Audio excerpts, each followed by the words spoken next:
Petri Wine brings you Basil Rathbone and Nigel Bruce in the new adventures of Sherlock Holmes.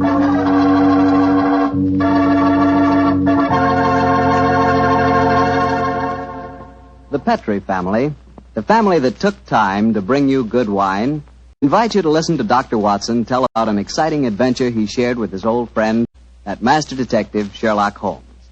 And I've got something to talk about, too. Now that the poultry shortage is over and you can get chicken again, you ought to treat yourself to the best meal in the world. Fried chicken, Southern style, accompanied by a chill glass of Petri California Sauterne. Me, oh my, is that something. You know, Petri Sauterne is a wonderful mealtime wine. It's a white wine, the color of pale, pale gold. And Petri Sauterne is delicate in flavor, sort of subtle and kind of intriguing. Well, just wait till you taste it. You'll really love it with that fried chicken. Oh, and I'll tell you something else. It's wonderful with fish. If you haven't tried fish or any kind of seafood, together with Petri Sauterne, well, I hate to say this, but you don't know, folks. You just don't know. So how about finding out? Just pick up a bottle of Petri Sauterne on your way home tomorrow. It's a Petri wine, so you know it's good.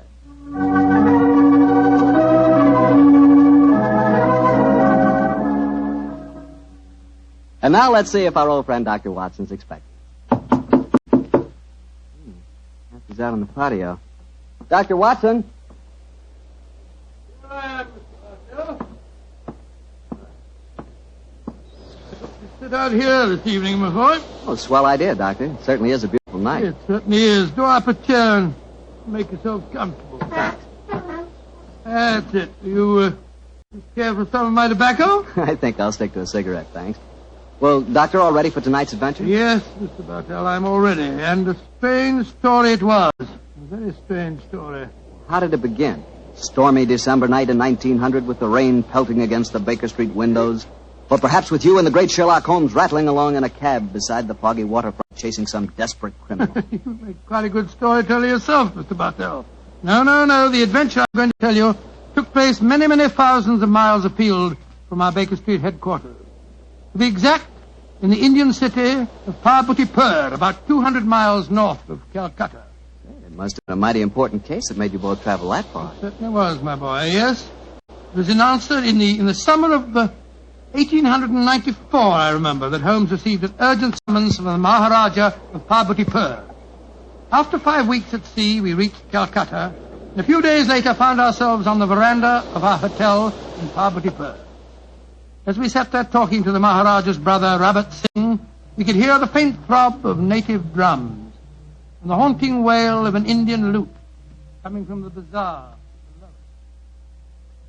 And so, gentlemen, I thought that before I took you over to my brother's palace, I would tell you something of the problems that beset him. An excellent idea, Mr. Singh. Yes, indeed, sir, particularly as you've just told us that your brother, the Maharaja, is not in the best of health. Just so, Dr. Watson. Interviews tire him, and in any case, his command of the English language is not so extensive as mine. And now, sir, the problem, if you please. As to the exact problem, Mr. Holmes, I am not completely informed. My dear brother has not seen fit to confide his entire troubles, even to me. In fact, until your arrival yesterday, I did not even know that you had been sent for. But I can tell you that his worries are centered on the safety of the white elephant of Parbutipur. White elephant? Excuse me. But possibly you are not aware that white elephants actually do exist. Oh, yes, though I understand that they're extremely rare. Oh, extremely, Mr. Am I right in thinking that in the East a white elephant is considered sacred? Quite right.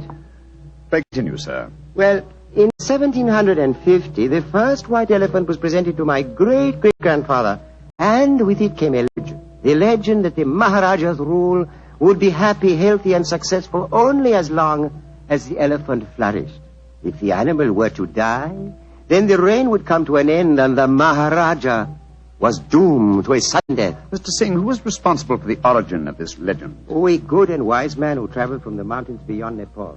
He it was who brought the first elephant to my great-great-grandfather. And how has the legend worked out in actual practice, sir? Its prophecies have come frighteningly true, Dr. Watson. Oh? The first elephant was killed by his mahout, his own keeper, after my illustrious ancestor had dismissed the man for incompetent. A week later, my great-great-grandfather was himself killed in a native uprising. And so it has gone on, gentlemen, since then. Amazing, amazing.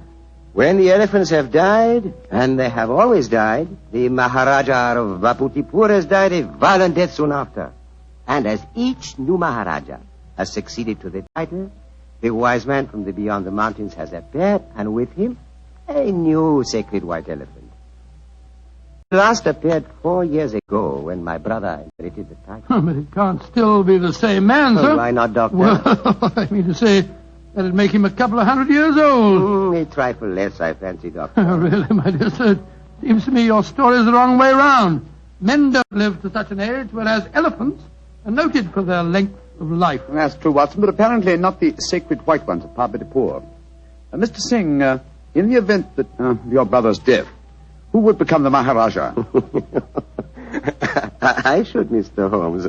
Oh, I can see what you are thinking, sir. The next in line to succeed to the title would have an excellent motive for wishing animal death. Well, the logic is inescapable. The thought had no personal implication, I assure you. Well, I'm very anxious to see this fabulous animal. The sacred white elephant is never seen except at the yearly festival that celebrates another anniversary of the Maharaja's rule. So the animal is only seen once a year, eh? Yes, Mr. Holmes. And when is the next anniversary, may I ask? In 2 weeks' time. No, our arrival seems to have coincided very nicely with the ceremony. Yes, Watson, a fact that I'm sure is not coincidental.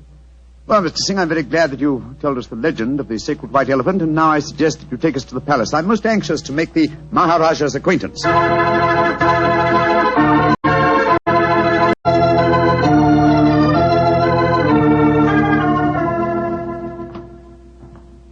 This is the council chamber, gentlemen. If you will wait here a moment, I will go and see if my brother is well enough to receive you. Very well, sir. On my soul, Holmes, I'm not easily impressed, but this palace is absolutely staggering in its magnificence. Yes, it does rather take one's breath away, doesn't it? I think it does. This floor is of the finest marble, and unless I'm much mistaken, that magnificent rug is a genuine Bokhara. Yes, by Jove, it is. I could swear that the staircase we mounted a moment ago had railings of solid gold. You did, old chap. It did? This is a country of paradoxes, where opulence beyond the dreams of Midas rubs shoulders with the direst poverty. And yet, looking at a palace like this, it's not hard to see why India is called the brightest jewel in the diadem of the British Empire. Good Lord, what's that? That is an elephant trumpeting. Oh, yes, of course. Do you suppose it's the sacred white one? Undoubtedly. You will recall the Maharaja's brother told us it's the only one at the palace. Cheers. It's an odd sound. Yes, a very comforting one. The animal seems to be in the best of health. Who waits in the Maharaja's council Good gracious room? me, you gave me a start. I didn't hear you come in. And my friend and I are waiting for an audience with His Highness. No one can hold audience with the Maharaja. Please to leave. Now, look here, my good fellow. Watson, I'm please. pleased to leave. Watson. What? We've traveled 12,000 miles to see the Maharaja, sir, at his request. In any case, his brother is with him now arranging an audience. I am Mada, Maharaja's physician and chief counselor. And I tell you, you cannot hold audience today. And I tell you that I haven't the slightest intention of leaving the palace without seeing him. You defy the authority of Mada? Saila! Azur? Sahib Loke, lay jao. Now, I warn you that if I have any... Oh, I'm glad you're back, Mr. Singh. This fellow told us that we couldn't see your brother. Furthermore, he seems to labor under the misapprehension that he can have us thrown bodily out of the palace. Mother, you do not understand. These are the gentlemen my brother wishes to see. From England he has sent for them. It was against my counsel they were summoned. No good will come of this. Follow me, gentlemen. My brother, the Maharaja, will see you now. But please do not stay with him too long. He is far from well.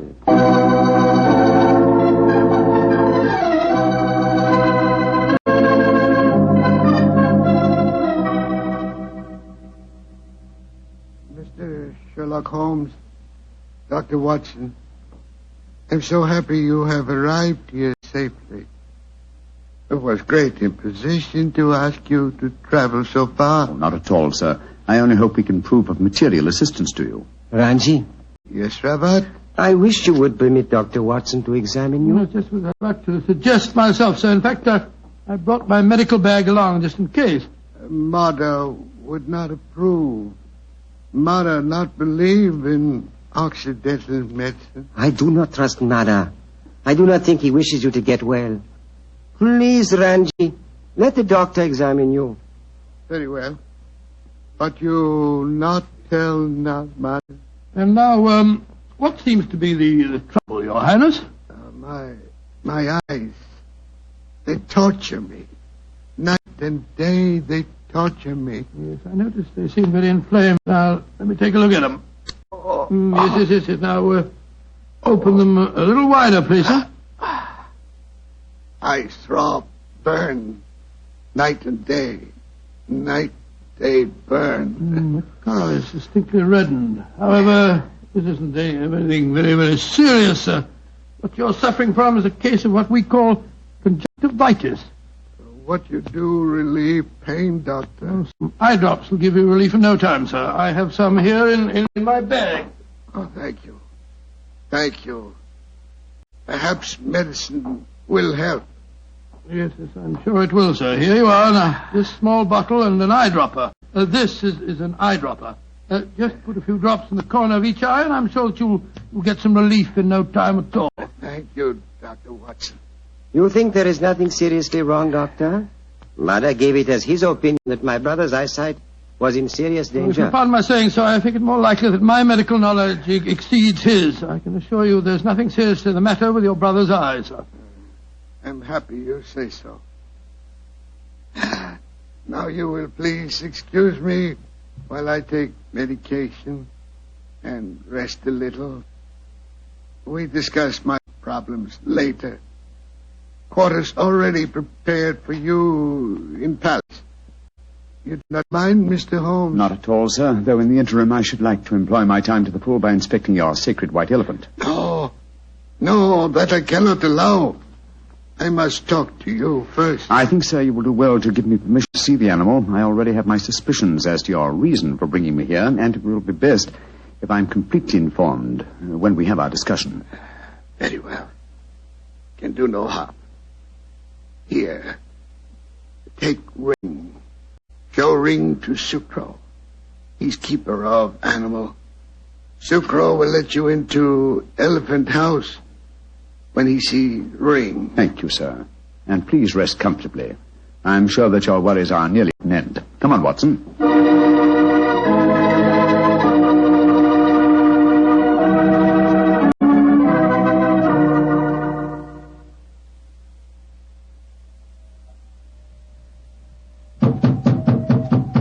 Well, they told us this was the elephant house. Why in thunder doesn't the keeper open the door? I imagine because his mind is preoccupied with music. Knock again, old fellow, will you?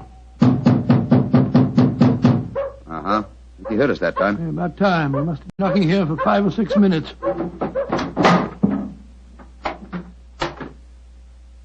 Salam, sir. Here Monte. Tarahati tekniko asti. Tum dekni ne sekta. Sekta.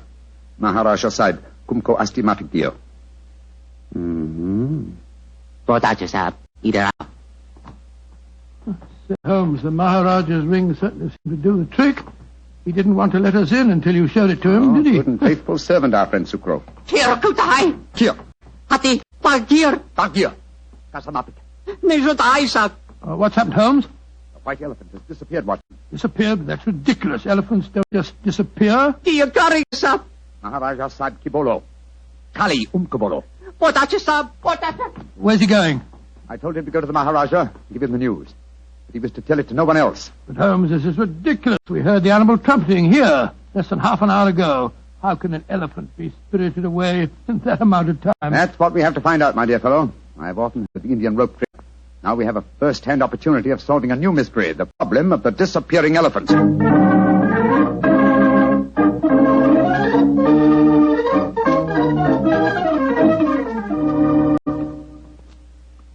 Holmes, this is farcical. We spent half an hour searching this elephant house. After all, an elephant isn't exactly insignificant. I doubt if you're going to find it out of those boards in the corner over there. True, Watson, but nonetheless, there are interesting clues to be observed. Clues? What clues? Come over here, old chap. Bloodstains. Great Scott, you're not suggesting that's elephant's blood? It's hard to say, though I would venture the opinion that it would require the blood of several human corpses to produce an equivalent amount of blood. In any case, you will notice that the stains are dried and old. Hello? That must be the elephant keeper back from the palace. Watson, his mother, the Maharaja's physician. Mr. Holmes, Dr. Watson, At once you must come back to the palace. What's wrong, sir? It is the Maharaja. Death has come to him. Dead? Great heavens. Exactly what happened? Sukro, keeper of the elephant, came to the Maharaja. He said he had a most important message to deliver. He had. I told him to deliver it. Then what happened? A few moments later, I heard cries. I went to the Maharaja's room and found him in delirium. He was saying about the elephant having disappeared, his brother, and I tried to give comfort to him, but we could do nothing. His breathing became more and more labored. Finally, it stopped altogether. So the doom of Parbotipur is fulfilled once again. The elephant is gone and the Maharaja's reign is ended. Come on. We must go to the palace. Yes, I must examine the body at once. Yours certainly was a natural death, Mr. Mudder. Positive, Mr. No Holmes. symptoms of poisoning, for example? Mr. Holmes, I have read some of your sensational stories in which obscure deaths are attributed to a subtle oriental poison unknown to Western science. I can assure you that if the Maharaja has been poisoned, it has been caused by no poison known to me. When did he last eat? Over 8 hours ago. Well, possibly died of shock, Holmes. Shock and hysteria. When he knew that the elephant had vanished. Yes, it's possible, but it's murder just the same. Murder? Why do you say that, Mr. Holmes? Because whoever caused the elephant to disappear did it with a deliberate intention of ending the Maharaja's reign. A diabolical plot, and one that I intend to overcome before this day is out.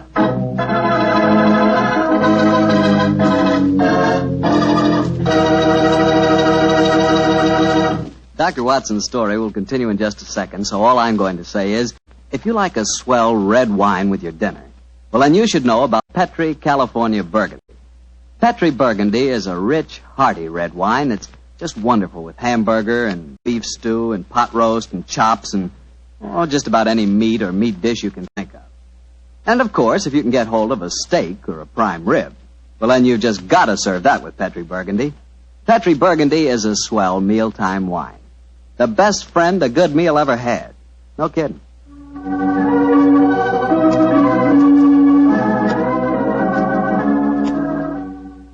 And now back to tonight's new Sherlock Holmes adventure, the case of the vanishing elephant. Tell me, Doctor, did you examine the Maharaja's body? Yes, of course I did, Mr. Bartell. Holmes was convinced that the Maharaja had been murdered, but I could find no trace of foul play. After my examination, I joined Holmes in our quarters, and I gave him my opinion. Found out anything? Looks like natural death to me, Holmes. No traces of poison? None that I could see. Of course, it's hard to be certain without an autopsy. Did you suggest one? Yes, but the new Maharaja won't hear of it. It's against their religion, apparently. Yes, I was afraid of that. Meantime, I've been conducting a cross-examination of some of the palace servants. Oh? What do you find out? Principally that all of them heard the elephant trumpeting this morning. Did any of them suggest how the animal might have been smuggled out to the palace grounds? They insisted that such a feat would be impossible without their knowledge. Well, what's our next move, Holmes?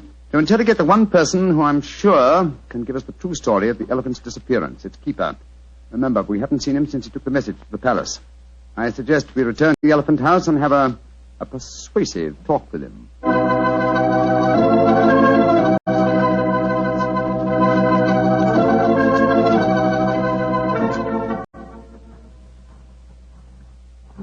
This must be the house.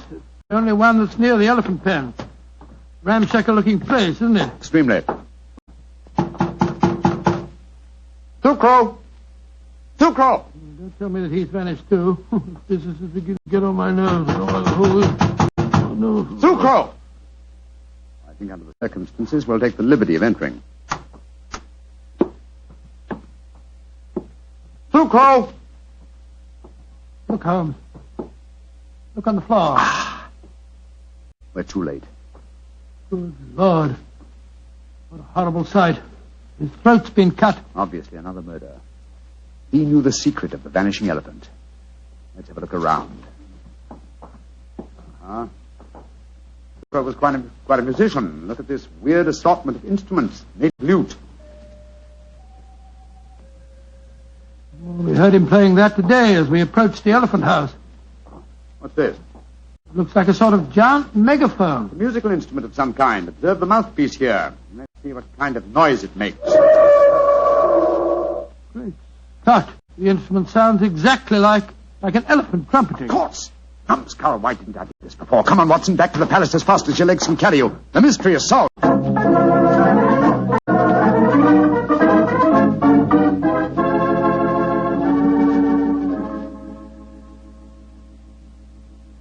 You say you you have solved the problem of the missing elephant, Mr. Yes, Holmes? sir. And also the cause of your brother's death and Sucro's murder. Indeed. That is very important news. Won't you both sit down, please? Thank you, sir. Thank you. Please proceed, Mr. Holmes. Thank you. First, the elephant did not vanish today. The beast must have died a natural death months ago. All that happened today was that I discovered its absence. Are you suggesting that my brother knew the beast was dead? I am, sir. But he was afraid to publish the news. He knew that his rule would fall into a state of chaos if the fact were known. You yourself, sir, have told us how strong is the native belief in this legend. So how did he dispose of the elephant?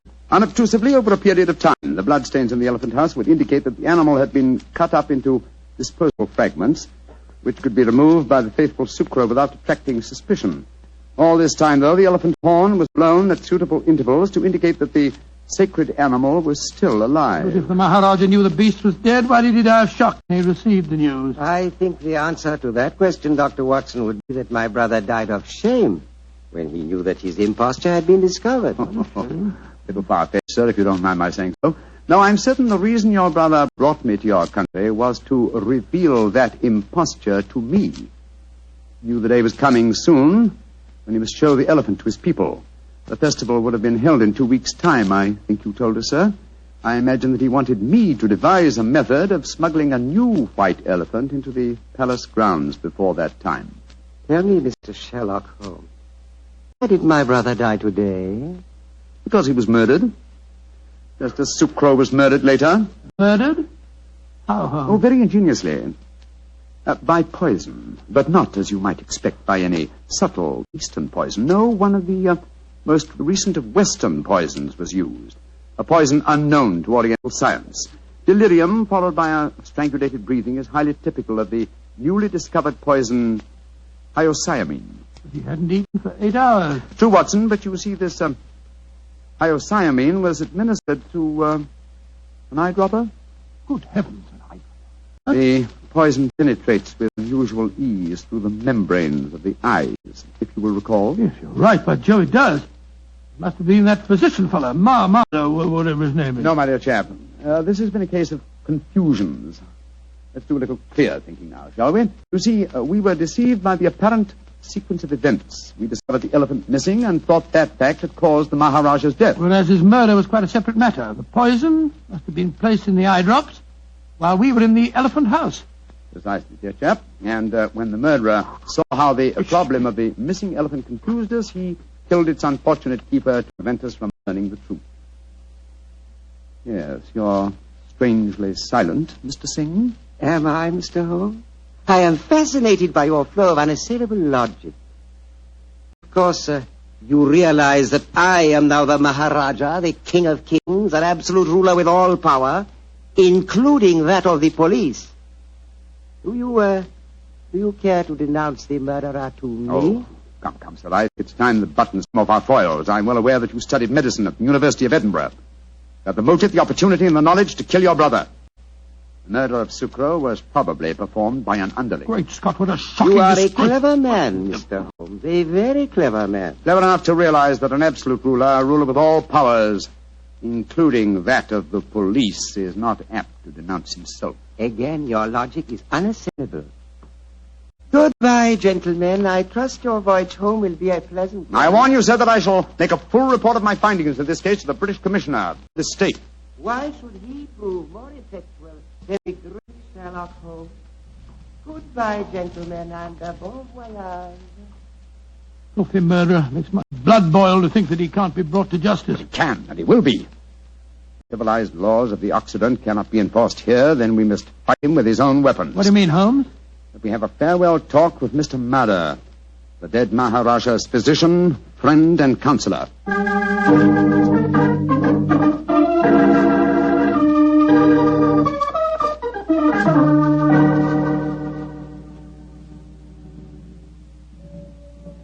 But this is a terrible story you have told me, Mr. Holmes. My beloved ruler murdered by his own brother, and yet he cannot be made to account for his crimes. He can be, sir, if you will help Mr. Holmes. Of course I will. What can I do? Try and obtain the eye drops before they're destroyed, will you? Have them analyzed by a Western scientist and forward the reports to me in London. I'll take the necessary action. I will try to do that, Mr. Holmes. But if I fail, there is one other way I can avenge my master's death. In a few weeks, the new Maharaja will be enthroned. I understand you, sir. The wise man from beyond the mountains of Nepal will bring a new white elephant. Perhaps an elephant that will not live very long. You understand me perfectly, Mr. Holmes. I can promise you that the elephant will die in a very short time. And with it, the new Maharaja, my master, shall be avenged.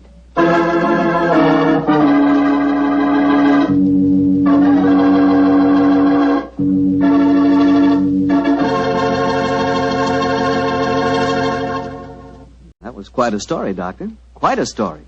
And tell me, what did happen to the next white elephant of Parvati-pur? By an extraordinary coincidence, it died the day after the new Maharaja's enthronement.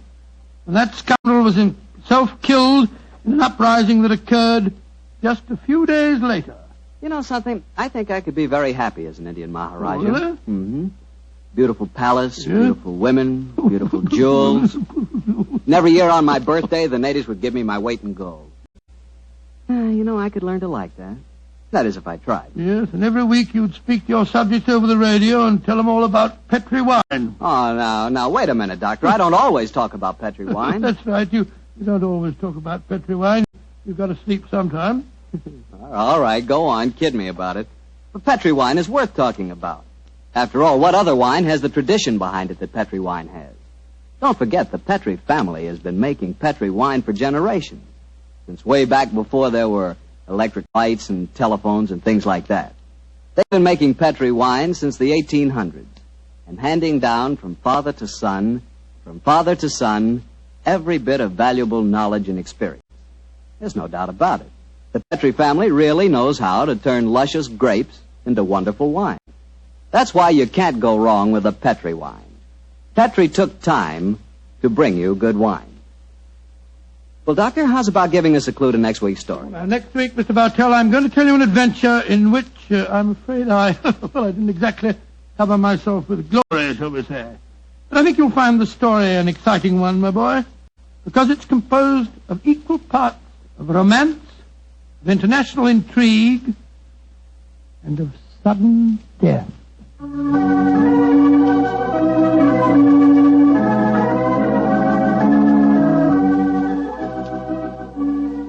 Tonight's Sherlock Holmes adventure is written by Dennis Green and Anthony Boucher and is based on an incident in the Sir Arthur Conan Doyle story, The Engineer's Thumb.